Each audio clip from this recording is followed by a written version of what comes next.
When do you quit? You quit when you don't love it anymore. You quit when the process isn't fun for you anymore. You quit when the thing you're doing starts to feel like a job.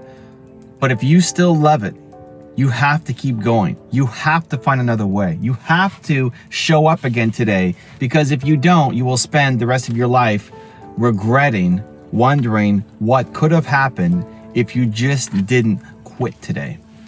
The worst day of my life was when I was 20 and I quit on my business partner. I told him I quit, I can't do this anymore. I need to find something that makes me feel valuable as a human. Of all the things that happened to me in my life, you know, this has been a lot of negative situations that we've all faced, but you know, from breaking my neck and struggling a lot, you know, the thing that just, the worst day of my life was when I told my business partner that I quit. Because it's a self-identity thing. I couldn't believe that I had said those words on something I cared about. It's not about something that you weren't trying, like, oh, I'll quit on this one thing that I never really cared about. Anyway, we don't care about that. It's when you care about it, when you've been putting everything you've got into it and you're still not getting results, and you quit for that reason. That stuff, that will eat you up. And so it was the worst day of my life because I couldn't imagine me saying it. And I was so lost and so insecure and so unsure of just what to do next. But I know that I knew that I wanted to feel valuable as a human again. And so I couldn't keep going this way. But I woke up the next day and I realized I can't quit yet. I can't quit now. I haven't given it everything. I don't want to be an old man at 40. You know, I'm 41 now. I don't want to be an old man at 40 and look back on my life and regret it, and just know that I had a chance to do something special and I quit a little bit too soon. So if you still love the thing that you're doing, you can't quit. Not yet.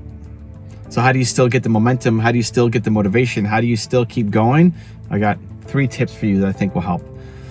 Number 1 is find a different way to stand. So this was something that really saved me, that came from Oprah Winfrey.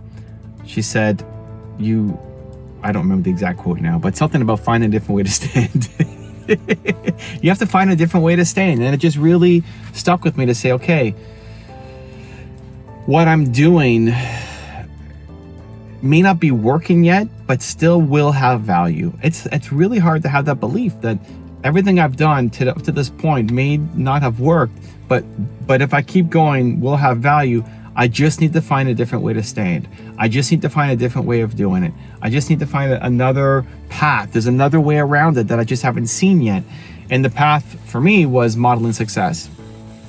That's the thing that saved me. So I said, okay, I feel like I've done everything. I feel like I've tried every route and I'm hopeless and helpless and have no path forward.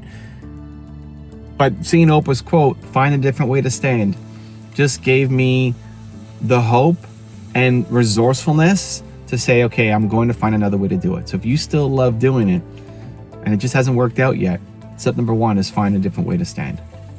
Step number 2 is find someone who's done it to model success. I think one of the biggest challenges we face as entrepreneurs is we feel like we have to come up with all the ideas ourselves. You got to come up with every genius idea yourself. That's certainly what I felt, at least when I started my first business, that I had to come up with all the ideas. That was almost cheating to look what other people were doing. But no, it's not. You need to model success. You need to find the people who've done in any area of your life, in your business, in your relationships, in your health. Find the person who's done the thing that you're trying to do, and then go study them. Go model them. Go look at what worked for them and how you can then maybe apply that to your situation. And it won't take you 100% of the way, but it takes you 80% of the way. Every time I've learned a strategy from somebody, whether it's Jordan Peterson or Oprah or Bill Gates or Warren Buffett or whoever, I've learned the strategy from them and I apply it exactly to my life, it doesn't work out because it's not the exact same situation and they're not me. But it takes me 80% of the way. I then just have to make some tweaks and some adjustments to make it work for me. And that always speeds up my path. And it's what I've been doing ever since, what I've been teaching ever since. The fastest way to shortcut your path to success is to model somebody who's already done it. Look back at how they got started and how did they overcome those initial barriers, and then how can you apply that to your life. So for me, it was looking at Bill Gates, how he started Microsoft. He had a software company, I had a software company, looked at his success, modeled it, and suddenly I started to have some results. Finally, that first check that came in for $13,500, man, That felt good. Not that it was, I mean, it doesn't seem like a lot of money, I guess now, but to me back then, that was, man, that was everything. And more important, it gave some kind of hope, some kind of motivation, just some kind of traction, momentum. Something was finally working. After all the things I tried that didn't work, something finally was paying off. And so modeling success is going to be your fastest way to get there. And then step number 3 is just to change up your environment. When you are around the people who are doing the thing that you want to do, it just gives you more hope that it's possible. It gives you more belief that it can work. If you're around people who just gave up on their dreams, who are taking the safe path out, taking the safe route, telling you to go do something else, go become a XYZ because that's what they became. If that's all you're around, people who are telling you that you can't do it and telling you that your ideas suck, it really becomes difficult to stay motivated, to stay on it. It takes an incredible level of self-commitment to make that happen. And it's totally possible. But what's even better is to be around the people who are doing it. So on your down days, they pull you up. And that could be having a mentor or coach. That could be hanging out with people who are, in your life, who are making you believe in yourself. That could be joining a group like my Movement Makers program, where you're around people who are all doing something, trying something, building a movement, encouraging each other, who lift each other up when they're feeling down and feel like hope's not possible. Or it could just be through videos and books and podcasts and the things that you do in your daily habits and routines. Look at everything that you're doing in your routine. Look at the people that you're hanging out with. Look at the information that you're feeding into your brain, and how much of it, when you leave it, you feel better about yourself. How many videos are you watching that when you stop it, when you leave the video's over, you feel better about yourself? You feel more confident, more hopeful, more belief, more momentum. How many people that when you leave their presence, when you stop talking to them, right, you say goodbye, you feel more positive, more inspired, more ready to go home and go after your goals, versus the things that make you feel like it's not going to happen, it's not possible, you feel negative, you've lost energy compared to when you went in.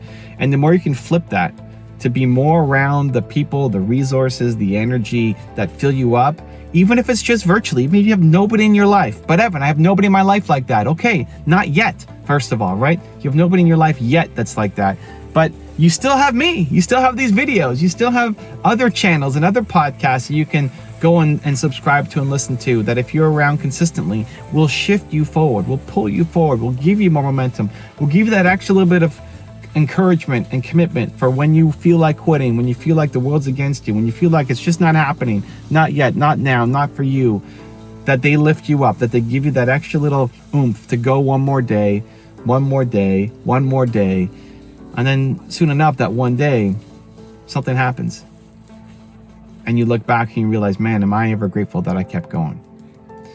If you still love what you're doing, if you still love the process, you love the work, it doesn't feel like a job showing up, you have to keep going. You have to.